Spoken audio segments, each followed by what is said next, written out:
نحمده ونصلي ونسلم على سيدنا ومولانا محمد نبي الأمين الكريم الحنين الرؤوف الرحيم. أما بعد فأعوذ بالله من الشيطان الرجيم. بسم الله الرحمن الرحيم.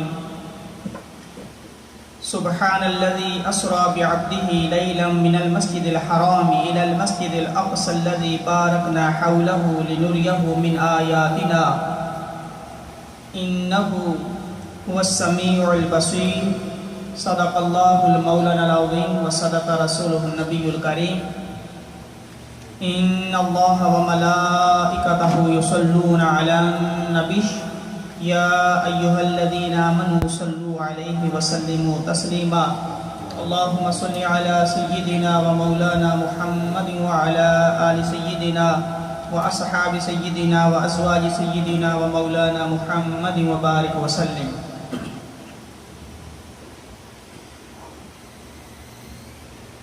اللہ رب العزت کی حمد و ثنا، کریم آقا علیہ الصلوۃ والسلام پر درود و سلام، اور اس کے بعد حضرات کرام قدر،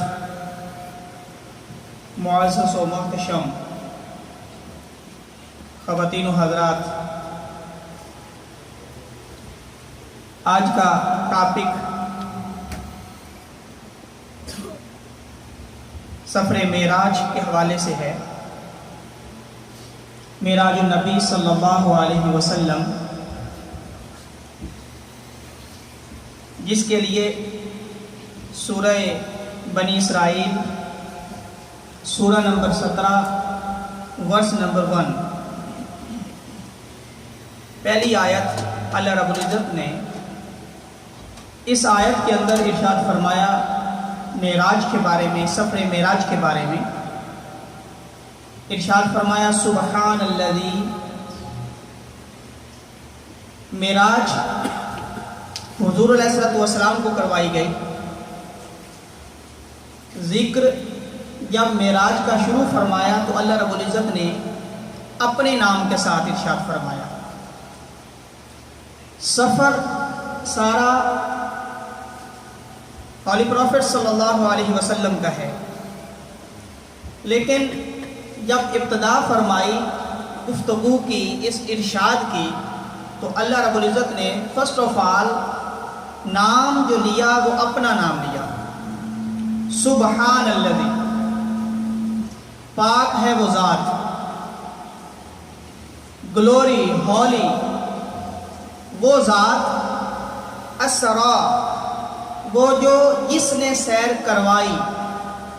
تو اسی پہلی بات سے یہ بات واضح ہوتی ہے کہ اللہ رب العزت اپنی ذات کے بارے میں ارشاد فرما رہا ہے کہ جو آگے بات آ رہی ہے اس پر غور و فکر کرنے سے پہلے یہ سوچ لیں کہ یہ جس کا ارشاد ہے، جس کا یہ دعویٰ ہے، جو کلیم کر رہا ہے، وہ خود اللہ ہے، اور وہ اللہ کام کرنے والا ہے، کسی اور نے کام نہیں کیا. وہ جو سیر کروائی ہے، وہ جو سفر کیا ہے، وہ جرنی کروانے والا کون ہے؟ وہ خود اللہ ہے. اور جو اللہ ہے وہ تمام کمی، نقص، امپرفیکشن، ویکنس، ہر چیز سے وہ پاک ہے. وہ ہر کمی و نقص سے پاک ہے جس نے یہ سیر کروائی ہے. اس لیے اس پر غور و فکر کرنے سے پہلے میرے بارے میں سوچ لینا کہ یہ سفر کروایا کس نے ہے. بِعَبْدِهِ، اپنے خاص بندے کو. یہ لفظ بھی بہت غور طلب ہے کہ اپنے خاص بندے کو سیر کروائی ہے. یہ جو لفظ عبد ہے، ورشپر، بندہ، عبد. بِعَبْدِهِ، اپنے خاص بندے کو جو سیر کروائی ہے. اب یہ جو لفظ عبد ہے، اگر اس کو لغت کے اندر، ڈکشنری کے اندر دیکھا جائے، لفظ عبد اس وقت بولا جاتا ہے جب جسم اور روح یہ دونوں اکٹھے ہوں اور ایک زندہ انسان ہو، اس وقت یہ لفظ بولا جاتا ہے عبد، اور یہ لفظ یہ آیا اسرا بعبدہ، کہ اس رب نے اپنے خاص بندے کو وہ سفر کروایا۔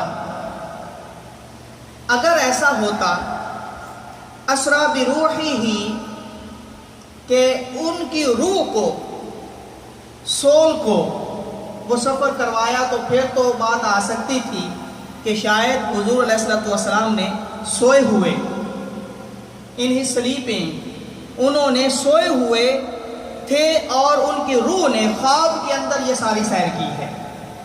لیکن رب کائنات نے یہ لفظ ارشاد نہیں فرمایا کہ بروحہ، کہ انہوں نے سوئے ہوئے خواب میں یہ سیر کی ہے، ایسی بات نہیں ہے، بلکہ جسم اور جان کے ساتھ اللہ رب العزت نے انہیں اپنے پاس بلایا ہے۔ لیلا من المسجد الحرام، رات کے ایک تھوڑے سے حصے کے اندر، a portion of night, a small portion of night، ایک تھوڑے سے حصے کے اندر اللہ رب العزت نے یہ ساری سیر انہیں کروائی ہے۔ حضرات گرامی کا یہ جو بی عبدی ہی، اگر لغت کے اندر لغوی طور پر اس کو دیکھا جائے تو بازر بی جو ہے اس کا معنی ہوتا ہے ود، ساتھ، مصاحبت، کہ بی عبدی ہی، جس نے سیر کروائی ہے وہ بھی ساتھ ہے، اکیلے کو نہیں بلایا گیا بلکہ اپنے پاس بلایا گیا ہے۔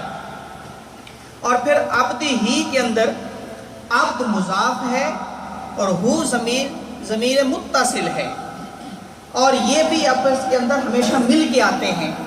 عربی جاننے والے جانتے ہیں کہ یہ کبھی جدا نہیں ہوتے، ہو ضمیر متصل ہے، منفصل نہیں ہے، سیپریٹ نہیں ہے، نان سیپریٹ، ملی ہوئی۔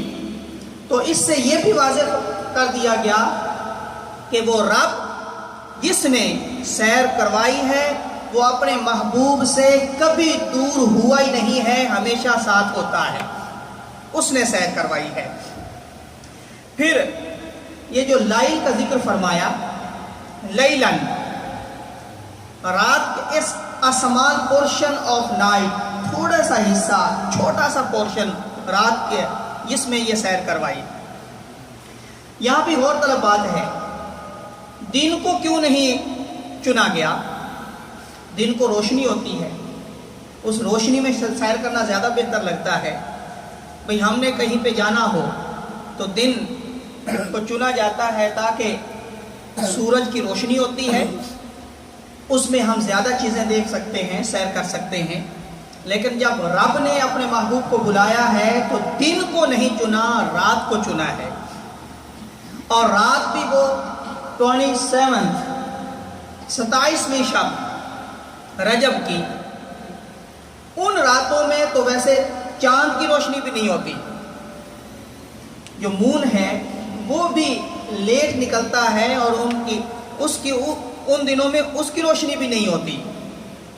نہ دن کو چنا، نہ رات ایسی چنی کہ جو یعنی روشنی والی ہو، یعنی 14ویں رات نہیں چنی، 13ویں 14ویں نہیں چنی کہ ان میں زیادہ روشنی ہوتی ہے۔ تو پھر اس سے بھی یہ مراد ہے کہ اللہ رب العزت جو بلانے والا ہے وہ نہ دن کا محتاج ہے، نہ وہ رات کا محتاج ہے، نہ وہ سورج کی روشنی کا محتاج ہے، نہ وہ چاند کی روشنی کا محتاج ہے۔ اس نے اپنی مرضی کے ساتھ اس رات کو چنا ہے اور اس رات میں اپنے محبوب علیہ السلام کو سیر پہ بلایا ہے۔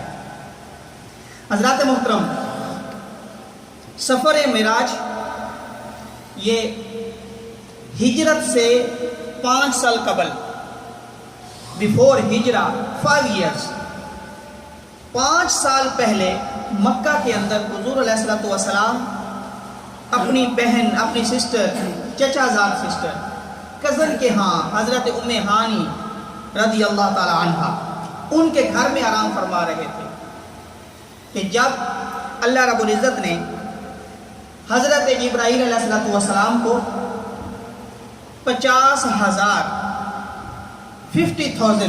اینجلز کی فوج کے ساتھ بھیجا، اور جب وہ آ گئے اور آ کر دیکھا تو حضور علیہ الصلوۃ والسلام آرام فرما رہے تھے۔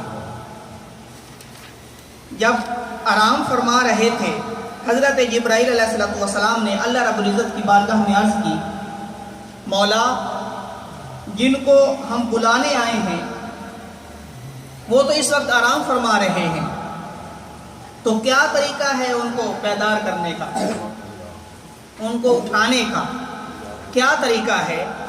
تو رب کائنات نے یہ حکم دیا کہ اے جبرائیل اٹھانے کا طریقہ میں سکھاتا ہوں۔ اب بڑی خوبصورت بات ہے، بڑا رب ہے، وہ خالق ہے۔ حضور علیہ الصلوۃ والسلام تو مخلوق ہیں، محبوب ہیں، نبی ہیں، مخلوق ہیں حضور علیہ الصلوۃ والسلام، وہ خالق ہے۔ دنیا کے دستور اور قانون اور ہیں، دنیا کے لاس کچھ اور ہیں۔ ہمیشہ بڑے کے جو آداب ہیں وہ چھوٹا سکھاتا ہے۔ جب کسی بڑے سے ملنے جانا ہو تو باہر سیکٹریز ہوتے ہیں جو آداب سکھاتے ہیں۔ بھی کسی وزیر سے ملنا ہو، اگر پریزیڈنٹ سے ملنا ہو تو باہر کو سیکٹریز ہوں گے جو آداب سکھائیں گے کہ اس وقت ان کا ملنے کا ٹائم ہے، اس وقت وہ بات کر سکتے ہیں نہیں کر سکتے، فلاں کمرہ ہے ان کا، فلاں جگہ پہ آپ نے جانا ہے، وہ سیکٹریز سکھاتے ہیں، چھوٹے سکھاتے ہیں۔ لیکن یہاں پر معاملہ ہی کچھ اور ہے۔ وہ خالق، وہ سب سے بڑا احکم الحاکمین، اپنے محبوب علیہ الصلوۃ والسلام کی بارگاہ کے آداب خود سکھا رہا ہے۔ فرمایا یا جبرائیل، اے جبرائیل قبل قدمیہ، خبردار وہاں جا کر اونچی آواز سے بات نہیں کرنا میرے محبوب علیہ الصلوۃ والسلام کی بارگاہ میں، بلانا نہیں ہے۔ بیدار کرنے کا یہ طریقہ نہیں ہے کہ آپ اونچی آواز سے جا کے شور کریں یا بولیں جس سے حضور علیہ الصلوۃ والسلام کی آنکھ کھل جائے، نہیں، یہ بلانے کا، یہ آپ کو بیدار کرنے کا یہ طریقہ نہیں ہے، بلکہ بیدار کرنے کا طریقہ یہ ہے قبل قدمیہ، اے جبرائیل پاؤں کی طرف چلا جا اور پاؤں پر اپنے جو نورانی لب ہیں یہ میرے محبوب علیہ الصلوۃ والسلام کے قدموں کے ساتھ مس کر۔ جب تیرے نورانی لب، تیرے نورانی لپس میرے محبوب علیہ الصلوۃ والسلام کے فٹ کے ساتھ، قدموں کے ساتھ لگیں گے، مس کریں گے، چھوئیں گے، تو پھر اس وقت میرے محبوب کو، وہ میرے محبوب بیدار ہو جائیں گے۔ یہ جگانے کا طریقہ ہے، یہ آداب سکھائے جا رہے ہیں بارگاہ رسالت صلی اللہ علیہ وسلم۔ یہ بارگاہ رسالت کے آداب ہیں۔ قبل قدمیہ، قدم مبارک کو چومو۔ تو حضرت جبرائیل علیہ الصلوۃ والسلام، اب یہاں سے یہ بھی بات واضح ہو گئی کہ کسی کے قدم چومنا یہ جائز ہے یا ناجائز ہے،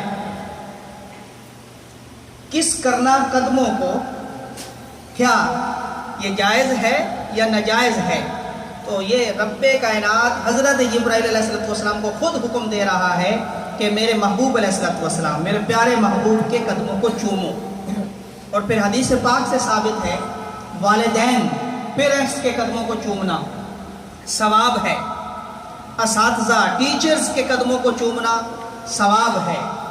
اتنی جلدی شرک نہیں ہو جاتا جتنی جلدی شرک کے ہم فتوے لگا دیتے ہیں۔ تو قدموں کو چومنا یہ حضرت جبرائیل علیہ الصلوۃ والسلام کی سنت ہے، محبوب علیہ الصلوۃ والسلام کو قدموں کو چوما جا رہا ہے۔ اور جب بیدار ہوئے حضور علیہ الصلوۃ والسلام نے آپ کی طرف دیکھا تو حضرت جبرائیل علیہ الصلوۃ والسلام